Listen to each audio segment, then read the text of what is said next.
आज की इस वीडियो में हम पढ़ने वाले हैं क्लास 11th की भूगोल और दूसरा अध्याय है जिसका नाम है पृथ्वी की उत्पत्ति एवं विकास। तो इस चैप्टर में हम पढ़ेंगे कि जो पृथ्वी है उसकी उत्पत्ति कैसे हुई और पृथ्वी का धीरे धीरे विकास कैसे हुआ। तो इसकी एक मैं आपको शॉर्ट समरी बता देता हूँ कि इस अध्याय में हम पृथ्वी की उत्पत्ति के बारे में पढ़ने वाले हैं कि आखिर ये पृथ्वी कैसे बनी। और इस अध्याय में हम ये भी जानेंगे कि ग्रहों का निर्माण कैसे हुआ, जो प्लैनेट्स होते हैं, जो हमारे ग्रह होते हैं, उनका निर्माण कैसे हुआ। और उसके बाद हम जानेंगे कि चंद्रमा का निर्माण कैसे हुआ, जिसे हम चांद कहते हैं। और लास्ट में हम ये जानेंगे कि स्थल मंडल और वायुमंडल का विकास कैसे हुआ। स्थल मंडल जहां पर आज हम रहते हैं, जो हमारी भूपर पट्टी है, ठीक है, जो हमारी भूमि की सतह है ऊपरी, इसका निर्माण कैसे हुआ। और फिर हम जानेंगे कि वायुमंडल का जो विकास कैसे हुआ। सबसे पहला टॉपिक है पृथ्वी की उत्पत्ति से संबंधित आरंभिक सिद्धांत। इसका मतलब क्या है कि जो पृथ्वी का निर्माण कैसे हुआ, इससे जुड़ा हुआ आरंभिक सिद्धांत। सिद्धांत मतलब बहुत पुरानी एक विचारधारा, ठीक है। सिद्धांत मतलब जो सबसे पहले के जो वैज्ञानिक थे उन्होंने अपनी राय में क्या बताया, उनके हिसाब से पृथ्वी कैसे बनी, मतलब आरंभिक सिद्धांत। सबसे पहले उन्होंने अपने बारे में अपने विचार बताए, पृथ्वी कैसे बनी इसके बारे में। तो इसको कहते हैं कि पृथ्वी की उत्पत्ति से संबंधित आरंभिक सिद्धांत, की वैज्ञानिकों के क्या नजरिया है कि पृथ्वी कैसे बनी। तो पृथ्वी की उत्पत्ति के संदर्भ में अनेक वैज्ञानिकों ने अपनी परिकल्पनाएं प्रस्तुत की हैं। इसका मतलब है कि पृथ्वी कैसे बनी, इसके बारे में बहुत सारे वैज्ञानिकों ने अपनी अपनी सोच को दिखाया है, कि उन्होंने अपनी अपनी राय बताई है कि हाँ भाई पृथ्वी ऐसे बनी, किसी ने कहा पृथ्वी ऐसे बनी। लेकिन सबसे पहले पृथ्वी कैसे बनी, पृथ्वी की उत्पत्ति से संबंधित जो सबसे पहला सिद्धांत दिया, वो दिया एक जर्मन दार्शनिक ने, मतलब जर्मनी के एक बहुत बड़े वैज्ञानिक, या आप कह सकते हैं बहुत बड़े विद्वान, जिनका नाम था इमैनुअल कांट। ये इमैनुअल कांट ने सबसे पहले पृथ्वी की उत्पत्ति से संबंधित सिद्धांत दिया था। जब इनके सिद्धांत को अन्य वैज्ञानिकों ने पढ़ा, आने वाले, तो उन्होंने इनके सिद्धांत में थोड़े से चेंजेस किए और उन्होंने फिर एक नया सिद्धांत दे दिया, एक नई राय दे दी, या एक थोड़ा नया सा उसको कर दिया, उसमें संशोधन करके बताया कि भाई हाँ पृथ्वी ऐसे बनी।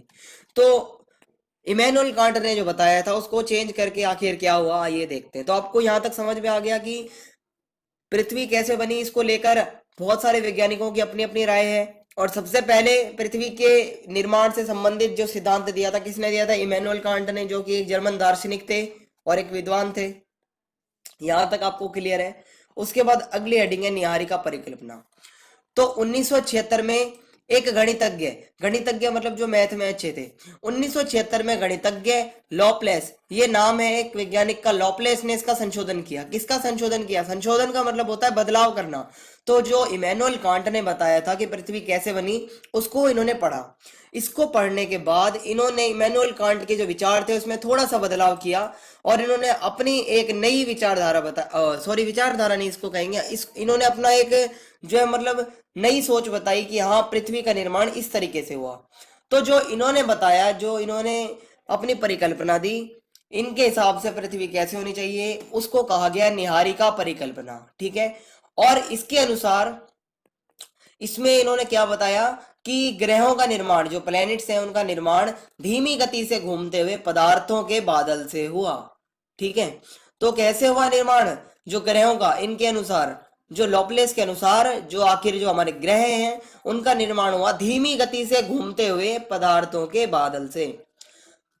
बाद में चैम्बरलेन और मोल्टन, ये दो वैज्ञानिक थे, इन्होंने कहा कि ब्रह्मांड में एक अन्य तारा सूर्य के नजदीक से गुजरा और इसके परिणाम स्वरूप तारे के गुरुत्वाकर्षण से सूर्य सतह से सिगार के आकार का कुछ पदार्थ निकलकर अलग हो गया और सूर्य से दूर चला गया और धीरे धीरे यह सूर्य के चारों तरफ घूमने लगा और धीरे धीरे संघनित होकर यह ग्रहों के रूप में बदल गया।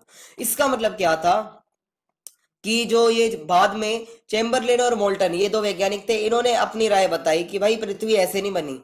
इन्होंने बताया कि पृथ्वी कैसे बनी, कि ब्रह्मांड में आपको पता है सूर्य है, तो सूर्य जो है उसके नजदीक से क्या हुआ कि तारा, एक तारा जो था वो सूर्य के नजदीक से गुजर रहा था। जब वो सूर्य के नजदीक से गुजर रहा था तो जो तारे के अंदर गुरुत्वाकर्षण था, तो तारे के गुरुत्वाकर्षण के कारण उसने सूर्य की सतह से एक थोड़ा सा अंश अपनी तरफ खींच लिया। तो जब वो सूर्य की सतह से वो थोड़ा सा अंश वहां से टूटकर अलग हो गया, तो वो अंश धीरे धीरे सूर्य से दूर होता चला गया। जब वो सूर्य से दूर होता चला गया तो वो धीरे धीरे धीरे धीरे फिर सूर्य के चारों तरफ घूमने लगा, और घूमते घूमते जब वो संघनित हो गया तो वो धीरे धीरे ग्रहों के रूप में बदल गया। ऐसा किसने बताया है? चेम्बरलिन और मोल्टन ने। ठीक है, तो आपको ये भी याद रखना है। अब नेक्स्ट टॉपिक है पृथ्वी की उत्पत्ति से संबंधित आधुनिक सिद्धांत। इसका मतलब है जो आज के वैज्ञानिक है ये क्या मानते हैं कि आखिर पृथ्वी का निर्माण कैसे हुआ। तो पहला पॉइंट है आधुनिक समय में सर्वमान्य सिद्धांत बिग बैंग सिद्धांत है। इसका मतलब क्या है कि पृथ्वी का और ग्रहों का निर्माण कैसे हुआ, आज के टाइम पे जो सबसे ज्यादा माने जाने वाला सिद्धांत है, ऐसा सिद्धांत जिसको पूरी दुनिया मानती हो कि हाँ इसी तरीके से पृथ्वी बनी है, तो उस सिद्धांत का नाम है बिग बैंग सिद्धांत। इसमें बताया गया कि आखिर सभी ग्रह कैसे बने हैं। तो 1920 में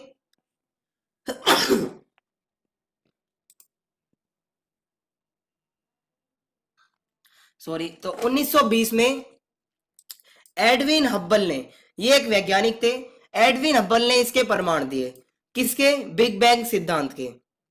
तो बिग बैंग सिद्धांत क्या है मैंने आपको बता दिया कि आखिर ये पृथ्वी की उत्पत्ति कैसे हुई है, इसका निर्माण कैसे हुआ है, आधुनिक वैज्ञानिकों का क्या मानना है, आधुनिक राय क्या है, इसके बारे में एडविन हब्बल ने इसके प्रमाण दिए, इसके सबूत दिए कि हाँ बिग बैंग सिद्धांत में ये सब हुआ, और 1920 में इन्होंने ये सब बताया। अब हम पढ़ते हैं आखिर ये बिग बैंग सिद्धांत है क्या, इसके अनुसार क्या हुआ और ये क्या बताता है। तो शुरू शुरू में बिग बैंग सिद्धांत में बताता है कि शुरू शुरू में सभी पदार्थ जिनसे ब्रह्मांड बना है अति छोटे एकाकी परमाणु के रूप में थे। मतलब जो आज का हमारा जितना भी ब्रह्मांड है, जितने इतने सारे ग्रह बने हैं, वो सब नहीं थे, सिर्फ एक छोटा सा एक परमाणु था, एक छोटा सा आप समझ सकते हैं पदार्थ, बिल्कुल ऐसा जैसा मैंने आपके सामने बनाया है, एकदम छोटा सा ये पदार्थ था, और ये एक ही स्थान पर स्थित था। अब ये छोटा सा पदार्थ था, इसके अंदर क्या था? बहुत ज्यादा तापमान था। ठीक है, और ये काफी छोटा था और इसके अंदर तापमान बहुत ज्यादा था ये छोटे से पदार्थ में। उसके बाद क्या हुआ? इस छोटे से पदार्थ में एक विस्फोट हुआ, एक धमाका हुआ। उस धमाके से क्या हुआ कि पूरे ब्रह्मांड का विस्तार हो गया। ये जो इसमें धमाका हुआ तो ये कुछ इसके टुकड़े ऐसे फैले, कुछ टुकड़े ऐसे फैले, और फिर आगे चल के कुछ ऐसे फैले, कुछ ऐसे फैले, और ऐसे करते करते एक पूरे ब्रह्मांड का निर्माण हो गया जब इसमें विस्फोट हुआ। तो उसके बाद क्या हुआ कि ब्रह्मांड का विस्तार हो गया। और ये जो बिग बैंग की घटना है ये कब हुई है? आज के वैज्ञानिक मानते हैं कि ये जो घटना हुई जिनसे पृथ्वी और ग्रह बने ये धमाके के कारण, तो ये घटना हुई आज से 13.7 अरब साल पहले। 13.7 अरब साल पहले ये घटना हुई थी। और बिग बैंग सिद्धांत से 3 लाख वर्षों के दौरान जब बिग बैंग सिद्धांत हुआ, वहां से लेकर जब 3 लाख साल गुजरे, उसके बीच में क्या हुआ? जो तापमान था पृथ्वी का वो 4500 डिग्री केल्विन तक गिर गया। तो ये आपके पॉइंट थे बिग बैंग सिद्धांत के, जिसमें आपने देखा कि पृथ्वी और ग्रहों का निर्माण कैसे हुआ। सबसे पहले कोई इतने सारे ग्रह नहीं होते थे, एक छोटा सा पदार्थ था जिसके अंदर तापमान ज्यादा था। ठीक है, और ये काफी छोटा था। इसमें जब भीषण विस्फोट हुआ तो इसका विस्तार हुआ, और इसके विस्तार से 1 सेकंड के अंदर ब्रह्मांड का विस्तार हो गया, ग्रहों का निर्माण हो गया। और ये घटना कब हुई? आज से 13.7 अरब साल पहले हुई। और बिग बैंग सिद्धांत से जब 3 लाख वर्ष गुजरे, उसके बीच में तापमान जो था पृथ्वी का वो 4500 डिग्री केल्विन तक गिर गया। ये आपके सामने फोटो है बिग बैंग सिद्धांत की, मैं आपको बता देता हूं। सबसे पहले मैंने आपको बताया एक छोटा सा ये पदार्थ था। ठीक है, इसमें जब ये विस्फोट हुआ तो ये थोड़ा सा फैला, ये फैला, फिर आगे चल के थोड़ा और फैला, फिर आगे चल के थोड़ा और फैला, और इस तरीके से ग्रहों का निर्माण हो गया। ऐसा माना जाता है। ये सिद्धांत आज के टाइम पे हर वैज्ञानिक लगभग इससे सहमत है, और ये हमारा आधुनिक सिद्धांत है। और जो पुराना सिद्धांत था वो भी मैंने आपको बता दिया है कि सूर्य से जब एक तारा गुजर रहा था नजदीक से, तो उसके गुरुत्वाकर्षण के कारण सूर्य की सतह से एक सिगार के आकार का टुकड़ा अलग हो गया। वो टुकड़ा धीरे धीरे सूर्य से दूर होता चला गया, और दूर होते होते वही जब सूर्य के चारों ओर घूमने लगा और उसने ही ग्रहों का रूप ले लिया। तो ये पुराना सिद्धांत था। नया सिद्धांत मैंने आपको बता दिया बिग बैंग सिद्धांत क्या है। अब हमें पढ़ना है तारों का निर्माण कैसे हुआ। जो स्टार्स होते हैं, जो हम देखते हैं तारे होते हैं, इनका निर्माण कैसे हुआ। तो आकाशगंगा पहला पॉइंट है। आकाशगंगा, आकाशगंगा का मतलब क्या होता है? बहुत सारे तारों का समूह, कोई ऐसा ग्रुप ऑफ स्टार्स। ठीक है, जो बहुत सारे तारे होते हैं जिस ग्रुप में, उस पूरे ग्रुप को कहा जाता है आकाशगंगा। और आकाश गंगाओं के निर्माण की शुरुआत हाइड्रोजन गैस के विशाल बादल से होती है। इस गैस के बादल को निहारिका कहा जाता है। तो सबसे पहले आपने देखा जो तारे होते हैं वो किसका हिस्सा होते हैं? आकाश गंगा का। आकाश गंगा का मतलब होता है तारों का समूह, तारों का जो झुंड होता है पूरा, उसको आकाश गंगा कहा जाता है। ये आकाश गंगा कैसे बनती है? हाइड्रोजन गैस के विशाल बादल से। ठीक है, जब हाइड्रोजन गैस का जो बादल होता है हमारे अंतरिक्ष में बहुत बड़ा, उनसे ये बनते हैं हमारे आकाश गंगाएं। और ये बादल जो होता है हाइड्रोजन गैस का, इसको कहा जाता है निहारिका। ठीक है, और धीरे धीरे इसी निहारिका से गैस के झुंड विकसित हुए और ये झुंड बढ़ते बढ़ते घने गैसीय पिंड बने जिनसे तारों का निर्माण शुरू हुआ। ठीक है, तो निहारिका क्या था आपको पता है? गैस का बादल। ये गैस के बादल के अंदर बहुत सारे छोटे छोटे झुंड विकसित हो गए और गैसीय पिंड के रूप में बदल गए। और ये गैसीय पिंड के रूप में जब बदल गए तो इनसे धीरे धीरे तारों का निर्माण हो गया। और जब ये तारे बनकर इकट्ठे हो गए तब ये आकाश गंगा बन गए। और आकाश गंगा का मतलब होता है एक तारों का समूह। ठीक है, और ऐसा माना जाता है कि तारों का निर्माण कब हुआ? आज से कम 5 से 6 अरब साल पहले। तो ये था तारों के बारे में। ये आपके सामने फोटो है आकाश गंगा की। आप देख सकते हैं कि इसमें बहुत सारे तारे एक साथ होते हैं। तो ये जो पूरा तारों का समूह होता है इसको कहा जाता है आकाश गंगा। ये पूरी आकाश गंगा किससे बनती है? निहारिका से। निहारिका क्या होता है? हाइड्रोजन गैस का एक बादल होता है विशाल, और उस बादल के अंदर जब छोटे छोटे गैस के पिंड बनने लगते हैं तो वो तारों का रूप ले लेते हैं। जब ये तारे इकट्ठे हो जाते हैं तब ये कहलाते हैं आकाश गंगा। ठीक है, तो आप समझ गए होंगे ये वाला। नेक्स्ट टॉपिक है हमारा सौर मंडल। सौर मंडल आपको पता होगा, सोलर सिस्टम जो है हमारा, और जितना सूर्य परिवार है जिसके अंदर 8 ग्रह हैं हमारे, आप देख सकते हैं 1 2 3 4 5 6 7 8, 8 ग्रह हैं। पृथ्वी आपका है, ये 3rd नंबर पे पृथ्वी है। और सूर्य जो है आपका ये सबसे बड़ा है, इसमें ये तारा है एक। ठीक है, तो ये सौर मंडल के बारे में हम थोड़ा सा पढ़ लेते हैं कि हमारे सौर मंडल में 8 ग्रह हैं। टोटल हमारे सौर मंडल में कितने ग्रह हैं? 8 ग्रह हैं। और निहारिका को सौर मंडल का जनक माना जाता है। निहारिका मैंने आपको बताया था हाइड्रोजन गैस का विशाल बादल। तो हाइड्रोजन गैस का विशाल बादल निहारिका, इसको सौर मंडल का जनक माना जाता है। ऐसा माना जाता है कि ये सौर मंडल का निर्माण ही निहारिका से हुआ है। और सौर मंडल में क्या क्या हमारे शामिल है आइए देखते हैं। हमारे सौर मंडल में सूर्य है सबसे पहले, तो आप सब जानते हैं। 8 ग्रह हैं, ये भी आप सब जानते हैं, मैंने अभी भी बताया है। 63 उपग्रह हैं। उपग्रह मतलब आपके छोटे छोटे ग्रह मान सकते हैं आप, ग्रहों का छोटा रूप। और लाखों छोटे पिंड हैं। छोटे पिंड कैसे? आपने देखा होगा अगर आपने हॉलीवुड मूवीज देखे हैं या कुछ, तो जब अंतरिक्ष का सीन आता है तो बड़े बड़े पत्थर एकदम से उड़ते जाते हैं जो फेस की तरफ आते हैं। ये जैसे ये आपके सामने राइट साइड में फोटो है, कुछ इस तरीके से होते हैं, लेकिन वो थोड़े रेड रेड से होते हैं। तो वो आपके पिंड होते हैं। जैसे यहाँ पर कुछ उदाहरण दे रखा है पिंडों का। आपका ये शूद्र ग्रह हो गया।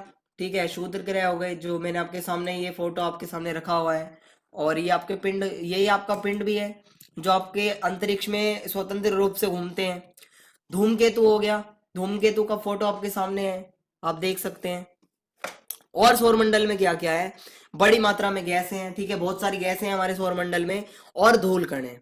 अगर आपसे कोई पूछता है कि हमारे सौरमंडल में क्या क्या है, तो आपको बताना है कि हमारे सौरमंडल में सबसे पहले सूर्य है जो कि एक तारा है, 8 ग्रह हैं, 63 उपग्रह हैं, छोटे छोटे ग्रह, और लाखों पिंड हैं। और लाखों पिंडों में से 2 के उदाहरण दे रखे हैं यहाँ पर। शूद्र ग्रह है जो राइट साइड में फोटो है, और धूमकेतु है। ठीक है, और क्या है? सौरमंडल में बहुत सारी गैसें हैं और धूल के कण हैं। तो ये आपका हो जाएगा सौरमंडल में आखिर है क्या क्या। और इसमें क्या है, जो सौरमंडल के अंदर 8 ग्रह हैं मैंने आपको बताया। 8 ग्रह में से अब इनके नाम पढ़ते हैं। सबसे पहले आता है बुध ग्रह, शुक्र ग्रह, पृथ्वी ग्रह और मंगल ग्रह। ये 4 ग्रह ऐसे हैं जो सूर्य के नजदीक हैं बहुत ज्यादा, और इनको कहा जाता है भीतरी ग्रह। क्योंकि ये सूर्य के नजदीक है इसलिए इनको भीतरी ग्रह कहा जाता है। और इन्हीं ग्रहों को पार्थिव ग्रह भी कहा जाता है। ठीक है, ये आपको याद रखना है कि सूर्य से नजदीक है। कौन कौन से हैं? 4 ग्रह हैं शुरू के, टोटल 8 हैं। 4 ग्रह नजदीक हैं, 4 ग्रह दूर हैं। जो नजदीक है वो है बुध ग्रह, शुक्र ग्रह, पृथ्वी ग्रह और मंगल ग्रह। इनको भीतरी ग्रह भी कहा जाता है और इनको पार्थिव ग्रह भी कहा जाता है। और जो बचे हुए 4 ग्रह हैं इनके अलावा उनको कहा जाता है जोवियन ग्रह। ठीक है, और उनको बाहरी ग्रह भी कहा जाता है।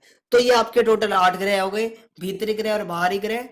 और भीतरी वालों को पार्थिव भी कहा जाता है और बाहरी ग्रहों को जोवियन ग्रह भी कहा जाता है। अब एक फैक्ट मैं आपके सामने रीड करने वाला हूं कि अभी तक प्लूटो जो कि एक प्लेनेट था, प्लूटो को भी एक ग्रह माना जाता था और ये भी एक पूरा प्लेनेट था पहले, लेकिन परंतु अंतरराष्ट्रीय खगोलिकी संगठन, जो इंटरनेशनल इनका संगठन है खगोल विज्ञान का, खगोलिकी संगठन, इन्होंने एक बैठक में ये निर्णय लिया कि प्लूटो जो है वो काफी छोटा है आकार में, और प्लूटो को बोना ग्रह का दर्जा दिया गया, और उसको प्लूटो को बोना ग्रह कहा गया।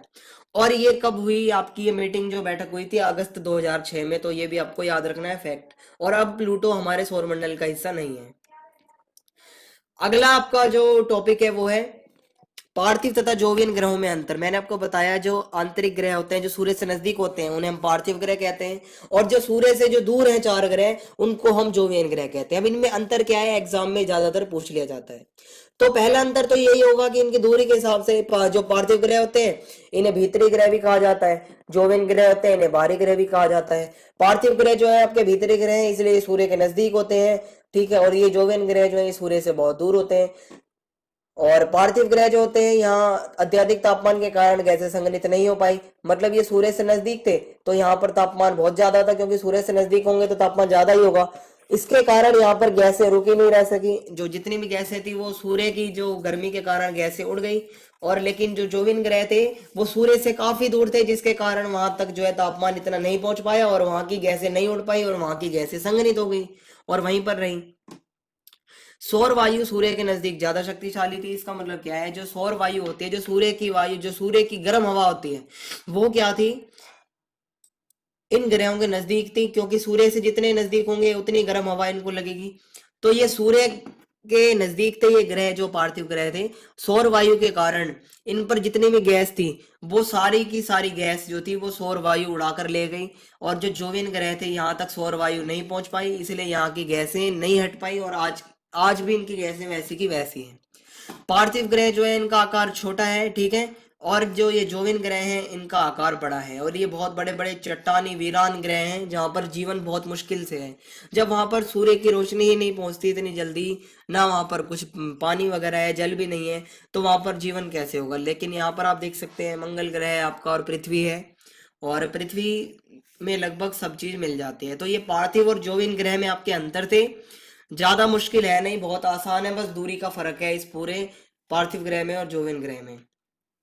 नेक्स्ट टॉपिक है आपका चंद्रमा। चंद्रमा जो चांद है वो उसका निर्माण कैसे हुआ। तो जो चंद्रमा है ये पृथ्वी का अकेला प्राकृतिक उपग्रह है, ये आपको पता होगा। और ये चंद्रमा कैसे बना, 1838 में, सन आपको याद रखना है, 1838 में सर जॉर्ज डार्विन, ये एक वैज्ञानिक थे, इन्होंने बताया कि शुरू शुरू में पृथ्वी और चंद्रमा तेजी से घूमते हुए एक ही पिंड थे। इनके अनुसार क्या था कि जो शुरू शुरू में पृथ्वी और चंद्रमा तेजी से घूमते एक ही पिंड थे, और ये पूरा पिंड डंबल के आकार का था। डंबल आपने देखा होगा, जो आपके जिम एक इक्विपमेंट होता है आपका, जिसका आकार कुछ इस तरीके से होता है। तो शुरू शुरू में जो ये जॉर्ज डार्विन जी ने बताया कि पृथ्वी और चंद्रमा दोनों जुड़े हुए थे एक ही पिंड। धीरे धीरे समय के साथ साथ ये दोनों पिंड एक दूसरे से अलग हो गए। जैसे ये पूरे एक ही थे तो धीरे धीरे क्या हुआ, ये एक हिस्सा इसका अलग हो गया इतना, ठीक है, और ये बिल्कुल अलग हो गया, ये अलग घूमने लगा और ये अलग हो गया। तो ये हमारे एक पृथ्वी थी, और ये दूसरा जो था, ये जो हिस्सा टूट के अलग हो गया ये चंद्रमा बन गया, ठीक है। ये हिस्सा जो अलग हुआ पहले डंबल के आकार का था, समय के साथ साथ ये पिंड टूट कर अलग हो गया, और ये जो एक हिस्सा इसका अलग हुआ ये चंद्रमा कहलाया। ऐसा बताया है सर जॉर्ज डार्विन ने 1838 में। और आज के वैज्ञानिक क्या मानते हैं चंद्रमा कैसे बना, आपको इस पूरी भूगोल में पढ़ना क्या है, अलग अलग वैज्ञानिकों ने क्या क्या बताया, ठीक है। तो आपको कंफ्यूज नहीं होना कि कहीं आप सोचोगे अभी तो सर ने कहा था वैसे बना, अब कह रहे हैं वैसे बना। तो मैं अपनी तरफ से नहीं बता रहा हूँ, जैसा वो वैज्ञानिक बताते हैं आपको वो भी पढ़ना है, और जैसा आज के वैज्ञानिक बताते हैं आपको वो भी पढ़ना है। तो आपके एग्जाम में जो क्वेश्चन आता है आपको आंसर उस तरीके से लिखना है। उसके बाद वर्तमान वैज्ञानिकों का मानना है, जो आज के वैज्ञानिक हैं वो मानते हैं कि चांद जो है, जो चंद्रमा है, इसकी उत्पत्ति कैसे हुई, एक टकराव के कारण, ठीक है। एक टकराव आप सब जानते हैं, टकराव एक टक्कर के कारण। टक्कर कैसी कि बहुत समय पहले मंगल ग्रह से 3 गुने बड़े आकार का पिंड, मंगल ग्रह है जितना उससे भी 3 गुना बड़े आकार का एक पिंड, बहुत बड़ा पिंड पृथ्वी से आकर टकरा गया। तो पृथ्वी जो थी और जो मंगल ग्रह है उससे 3 गुने बड़े आकार का एक पिंड आकर पृथ्वी से टकरा गया। जब ये टकराव हुआ तो पृथ्वी का एक हिस्सा टूटकर अलग हो गया और अंतरिक्ष में बिखर गया। जब ये पृथ्वी का एक हिस्सा टूटकर इस टकराव के कारण अंतरिक्ष में अलग हो गया तो यही हिस्सा आगे जाकर चंद्रमा बन गया। ऐसा माना जाता है आज के वैज्ञानिकों द्वारा कि चंद्रमा की उत्पत्ति इस तरीके से हुई। और ये जो टकराव हुआ पृथ्वी का और उस पिंड का जिसके कारण ये चंद्रमा ये बना है, इस टकराव का नाम है द बिग स्प्लैट। ठीक है, तो इसको द बिग स्प्लैट कहा जाता है। तो इस तरीके से आज के वैज्ञानिकों का मानना है कि चांद हमारा बना। नेक्स्ट टॉपिक है पृथ्वी का उद्भव। जो पृथ्वी है ये धीरे धीरे कैसे ये रहने लायक बन गई, कैसे आखिर ये मैंने आपको बताया शुरू शुरू में तो पृथ्वी एकदम क्या बताऊं मैं आपको, यहाँ ना बारिश थी ना यहाँ पर कुछ, सिर्फ यहाँ पर चट्टाने ही चट्टाने थी और कुछ भी नहीं था, पानी तक नहीं था यहाँ पे। तो फिर क्या हुआ, पृथ्वी का उद्भव कैसे हुआ है कि शुरू शुरू में पृथ्वी गर्म और वीरान ग्रह थी, बहुत गर्म थी क्योंकि सूर्य से नजदीक थी। पृथ्वी एक पार्थिव ग्रह है, आप सब जानते हैं, तो ये सूर्य के नजदीक थी। तो सूर्य के नजदीक होने के कारण ये काफी गर्म थी और यहाँ पर कोई भी यहाँ पर इंसान नहीं रहता था, एकदम वीरान ग्रह थी। और यहाँ का वायुमंडल बिल्कुल विरल था, मतलब बिल्कुल हल्का था यहाँ का वायुमंडल, ज्यादा गैसें भी नहीं थी वायुमंडल में, बस 2 ही गैसें थी, हाइड्रोजन और हीलियम, जिनसे आपका वो निहारिका का बादल जो है आपका जो बनता है। ठीक है, तो हाइड्रोजन और हीलियम 2 ही गैसें वहां पर थी उस टाइम पे। और आज की जो वायुमंडल है, जो हमारी पृथ्वी का आज का जो वायुमंडल है, ये तो बहुत अलग है। आज के टाइम पे इतनी सारी गैसें हैं, कार्बन डाइऑक्साइड है, ऑक्सीजन है, तो ये सब पहले नहीं थी। तो उसके बाद क्या हुआ, कुछ ऐसी घटनाएं हुई जिनके कारण ये पृथ्वी जो थी इतने वीरान ग्रह से और इतने सुनसान ग्रह से एक सुंदर ग्रह में बदल गई, जहां पर पेड़ पौधे भी आ गए, पहाड़ पर्वत भी आ गए, नदियां भी आ गई। आखिर ये सब कैसे हुआ, और यहाँ पर बहुत सारा पानी भी आ गया और जीवन के लिए यहाँ पर वातावरण भी उपलब्ध हो गया और जंतुओं का जन्म भी हुआ। और ये पृथ्वी की जो संरचना है ये परतदार है, आपको पता होगा, ये लेयर है पृथ्वी की पूरी। सबसे पहले भूपर पट्टी होती है, फिर ऐसे नीचे चलते चलते मेंटल, फिर क्रोड, ये ऐसे अगर आपने पहले कभी पढ़ा हो तो ठीक है, वरना हम पूरा चैप्टर इसके ऊपर पढ़ेंगे पृथ्वी की संरचना के बारे में। तो ये आपका जो है पृथ्वी लेयर्स में बटी हुई है। एक सबसे ऊपर जहां पर अभी आप बैठे हैं जमीन पे, फिर थोड़ा और नीचे आप खुदाई करेंगे तो आप थोड़ा और नीचे जाएंगे, फिर जब आप अपनी लास्ट परत सबसे नीचे जब आप पहुंच जाएंगे तो वहां पर आपका लावा है, जो आपका क्रोड है, ठीक है, जो आपका मैग्मा है अंदर। तो ये आपका पृथ्वी का कुछ उद्भव के कुछ पॉइंट है कि शुरू में पृथ्वी कैसी थी और धीरे धीरे आखिर इसमें क्या हुआ, आइए अब देखते हैं। सबसे पहले पढ़ेंगे स्थल मंडल का विकास। जो आपका स्थल मंडल है, जहां पर आप रहते हैं, जहां पर अभी हम ऊपर बैठे हैं, इसका आखिर विकास कैसे हुआ और ये पूरा स्थल मंडल आपका जितना भी स्थल का भाग है, भूमि का हिस्सा है, ये आखिर कैसे बना। तो अत्यधिक तापमान के कारण पृथ्वी आंतरिक रूप से द्रव्य अवस्था में रह गई। जब पृथ्वी सूर्य से नजदीक थी तो तापमान बहुत ज्यादा था, जिसके कारण पृथ्वी पूरी पिघल चुकी थी और पूरी द्रव्य के रूप में बदल गई थी, तरल पदार्थ के रूप में पूरी पृथ्वी बदल गई थी। उसके बाद तापमान और बढ़ता चला गया। इसके कारण धीरे धीरे क्या हुआ, जो जितने पदार्थ थे, आपको पता है पदार्थों से ही ये सब बना था, तो जितने पदार्थ थे, जो हल्के पदार्थ थे वो तो ऊपर आ गए और जो भारी पदार्थ थे वो पृथ्वी के अंदर चले गए। ये जो आपकी पृथ्वी थी, इसमें क्या हुआ, जो हल्के पदार्थ थे, चट्टाने वटाने, जो आपकी जितनी हल्के हल्के पदार्थ थे वो आपके ऊपर रह गए पृथ्वी के। और जो भारी पदार्थ थे जैसे लोहा, आपने देखा होगा जो लोहा होता है या जितने भी भारी भारी खनिज होते हैं वो आखिर हम अंदर से ही क्यों निकालते हैं। वो लोहा हमें बाहर से भी तो मिल सकता था, क्या वो लोहा हमें ऊपर नहीं मिल सकता, हम इतनी खुदाई क्यों करते हैं। तो इसका कारण यही है कि ये लोहा जो है इसीलिए ये अंदर होता है, इसकी खुदाई इसीलिए करके निकाला जाता है क्योंकि ये लोहा जो है, जब पृथ्वी का निर्माण हो रहा था तो जब भारी पदार्थ जो थे वो अंदर जा रहे थे पृथ्वी के और जो हल्के पदार्थ थे वो पृथ्वी के ऊपर आ रहे थे, इसी कारण लोहा आज के टाइम में अंदर पाया जाता है और हल्के पदार्थ जितने हैं वो ऊपर पाए जाते हैं। तो अगर आपसे कोई पूछता है तो आप इसका आंसर दे सकते हैं कि अधिक तापमान के कारण पृथ्वी जब आंतरिक रूप से जब एकदम तरल अवस्था में आ गई थी और पिघल रही थी तो क्या हुआ, अचानक भारी पदार्थ जो थे वो अंदर की ओर जाने लगे, पृथ्वी के जो हल्के पदार्थ थे वो पृथ्वी से ऊपर आने लगे और इन्हीं से है ये जो पदार्थों का जो है विभाजन चालू हो गया। अलग अलग ये जो मतलब जो पदार्थ थे वो एक दूसरे से अलग होना शुरू हो गए, भारी वाले अंदर और हल्के पदार्थ ऊपर।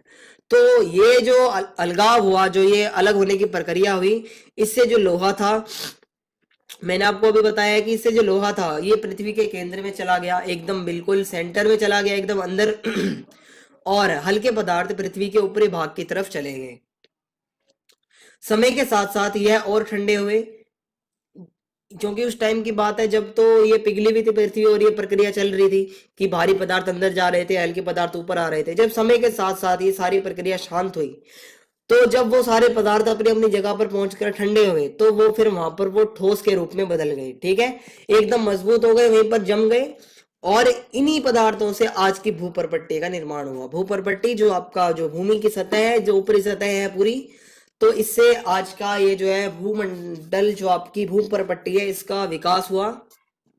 और ये जो प्रक्रिया हुई जिससे हल्के पदार्थ ऊपर गए और भारी पदार्थ नीचे चले गए, इस प्रक्रिया का नाम है विभेदन की प्रक्रिया। ठीक है, विभेदन की प्रक्रिया, जिसके कारण हल्के पदार्थ ऊपर आ गए और भारी पदार्थ नीचे चले गए, और जब ये ठंडे होकर जम गए तो इससे स्थलमंडल का विकास हो गया। नेक्स्ट है वायुमंडल का विकास। जो आपकी वायुमंडल है, जो आपका वायुमंडल है, जहां पर गैसें पाई जाती हैं, जहां पर हवा है आपकी, इसका विकास कैसे हुआ। शुरू में मैंने आपको बताया हाइड्रोजन और हीलियम था सिर्फ पृथ्वी के वायुमंडल में, और बहुत हल्का वायुमंडल था। और पृथ्वी के वर्तमान वायुमंडल में आज के टाइम पे जो वायुमंडल है, नाइट्रोजन है, ऑक्सीजन है, कार्बन डाइऑक्साइड है, इतनी सारी गैसें हैं आज के टाइम पे। लेकिन पहले के टाइम में हाइड्रोजन और हीलियम, सिर्फ ये दो गैसें थी। ये मैंने आपको तीसरी बार बताया है, ठीक है, कि शुरू के वायुमंडल में सिर्फ हाइड्रोजन और हीलियम गैसें थी। और धीरे धीरे क्या हुआ, सौर पवन के कारण ये गैसें दूर होती चली गई। हाइड्रोजन और हीलियम को सौर पवन, जो सूर्य की जो गर्म हवा थी, वो धीरे धीरे उड़ाते हुई चली गई, और हाइड्रोजन और हीलियम की मात्रा कम होने लगी। पृथ्वी के ठंडा होने से, जब ये विभेदन की प्रक्रिया हो रही थी, जब गर्म गर्म थी एकदम पृथ्वी, जब एकदम पिघली हुई थी, और जब भारी पदार्थ अंदर जा रहे थे, हल्के पदार्थ ऊपर आ रहे थे, जब ये विभेदन की प्रक्रिया चल रही थी, तो जब ये प्रक्रिया शांत हुई, जब ये ठंडी हुई पृथ्वी, जब आपको पता है जब कोई गर्म चीज एकदम से जब एकदम ठंडी होती है तो बहुत सारी गैस निकलती है उससे, ठीक है, और बहुत सारी भाप निकलती है। तो जब ये प्रक्रिया रुकी और जब पृथ्वी ठंडी होने लगी, तो पृथ्वी के आंतरिक भाग से बहुत सारी गैसें बाहर निकलने लगी, बहुत सारी भाप बाहर निकलने लगी। और ये सारी गैसें जब बाहर निकली थी विभेदन की प्रक्रिया के दौरान, इन्हीं से जो है हमारा आज का वायुमंडल जो है, जिसमें नाइट्रोजन, ऑक्सीजन, कार्बन डाइऑक्साइड वगैरह इतनी सारी गैसें पाई जाती हैं, वो इसी कारण हुआ कि जब विभेदन की प्रक्रिया, जब इतना भारी पदार्थ अंदर और हल्के ऊपर आ रहे थे, जब ये शांत हुई और जब पृथ्वी एकदम से ठंडी पड़ी, तो बहुत सारी गैसें अंदर से बाहर निकली, इसी के कारण वायुमंडल का उदय हुआ। और लास्ट में ये पॉइंट है, वह प्रक्रिया जिससे पृथ्वी के भीतरी भाग से गैसें धरती पर आई, उस प्रक्रिया को गैस उत्सर्जन कहा जाता है। ठीक है, ये जो पूरी प्रक्रिया जो मैंने आपको बताई है, इसको कहा जाता है गैसों का उत्सर्जन या गैस उत्सर्जन। इससे हमारा वायुमंडल बना है, जिससे नई नई गैसें आई। अब है जलमंडल का विकास। जो जलमंडल है, जलमंडल के आपका जो पानी है, जो आपका समुद्र है, आपके महासागर है, इनका विकास कैसे हुआ, महासागर बने कैसे। तब क्या हुआ, विभेदन की प्रक्रिया आपने पढ़ ली, स्थलमंडल बना। स्थलमंडल के बाद जब वो विभेदन की प्रक्रिया के कारण जब पृथ्वी ठंडी होने लगी, तो बहुत सारी गैसें अंदर से बाहर निकली, उससे आपका वायुमंडल बना। अब लास्ट में आपको पढ़ना है, वो गैसें जब बाहर आ गई, अब ये जलमंडल आपका महासागर कैसे बने। तो पृथ्वी के ठंडा होने के साथ साथ जलवाष्प का संघनन होना शुरू हो गया। जो आपका जलवाष्प, जो आपकी जितनी भाप निकली थी अंदर से, उसका संघनन धीरे धीरे होना शुरू हो गया। और वायुमंडल में उपस्थित कार्बन डाइऑक्साइड के वर्षा के पानी में घुलने से, जो वायुमंडल में उस टाइम पे कार्बन डाइऑक्साइड थी, जब वो बरसात के पानी में घुली, तो तापमान में और ज्यादा गिरावट आ गई। और जब तापमान में गिरावट आ गई, तो संघनन और ज्यादा शुरू हो गया। जब संघनन ज्यादा हुआ, तो बारिश भी और ज्यादा होने लग गई। तो जब ज्यादा बारिश हुई, मैंने आपको पहले बताया, पहले पृथ्वी पर कोई पानी नहीं था, पानी का कोई सबूत ही नहीं, अभी तक मैंने आपको पानी के बारे में कुछ भी नहीं पढ़ाया था। सिर्फ मैंने आपको बताया ग्रहों का निर्माण कैसे हुआ, पृथ्वी का निर्माण फिर कैसे हुआ। तो अब पानी यहाँ पर कैसे आया, तो पृथ्वी तो पूरा चट्टानी ग्रह थी, पूरे पदार्थों से बनी हुई थी, ठीक है। तो जब धीरे धीरे ये संघनन और ये अधिक वर्षा होने लगी, तो जब पृथ्वी के ये जो खड्डे थे, जो आपको पता है चट्टान उबड़ खाबड़ थी पृथ्वी, तो ये सारे खड्डे जब पानी से भर गए, इतनी तेज बारिश हुई कि इतनी तेज बारिश हुई, पूरी पृथ्वी में लगभग 70% से ज्यादा जो हिस्सा था, वो आपका पूरा जो है पानी से कवर हो गया। और ये जितने भी खड्डे थे, जितने भी गर्त थे, इन सब में पानी समा गया और इन सब में पानी इकट्ठा हो गया। जब बारिश हुई थी पहली बारी, तो जब ये पानी इसमें इकट्ठा हुआ, तो इसी से ये महासागर बन गए। ठीक है, अगर आपसे कोई पूछता है तो आप बता सकते हैं। और पृथ्वी की उत्पत्ति के लगभग 50 करोड़ साल के अंतर्गत महासागरों का उदय हुआ। जब पृथ्वी बनी, पृथ्वी के बनने से लेकर लगभग 50 करोड़ साल के अंदर ही महासागरों का उदय हुआ। ठीक है, तो 50 करोड़ साल लगे आपके महासागरों को बनने में। ये आपका जलमंडल का विकास था। और जब स्थल मंडल आ गया, वायुमंडल आ गया, गैसें आ गई, ऑक्सीजन वगैरह, पानी आ गया, अब चौथी चीज क्या थी? इंसानों का आना। तो धीरे धीरे जब ये सारी चीजें आ गई तो इंसानों भी इंसान आई एम सॉरी, थोड़ी मेरी तबीयत खराब है। तो जब धीरे धीरे ये जलमंडल का भी विकास हो गया, तो अब लास्ट में किसकी बारी थी? इंसानों के आने की। तो जब सारी दशाएं अब उपलब्ध हो गई और अनुकूल परिस्थितियां आ गई, आपको पानी मिल गया, आपको रहने के लिए जगह मिल गई, आपको गैस मिल गई, ऑक्सीजन, तो अब धीरे धीरे जो है मनुष्य का यहाँ पर आगमन शुरू हो गया। और जो प्राणी थे, छोटे छोटे जीव जंतु, उनका निर्माण होना शुरू हो गया और उनका जन्म होना शुरू हो गया। तो ये आपका लास्ट टॉपिक था। ये आपका सेकंड चैप्टर खत्म होता है। अगर आपको वीडियो पसंद आई हो तो आप चैनल को सब्सक्राइब जरूर कर दें और बेल आइकन दबा दें ताकि आने वाली वीडियोस के अपडेट आपको मिलते रहें। और वीडियो को लाइक करना ना भूलें। और आपके जो भी डाउट्स हो इस चैप्टर से रिलेटेड, आप वो कमेंट बॉक्स में लिख सकते हैं। और वीडियो को शेयर करना ना भूलें। जय हिंद, जय भारत, धन्यवाद।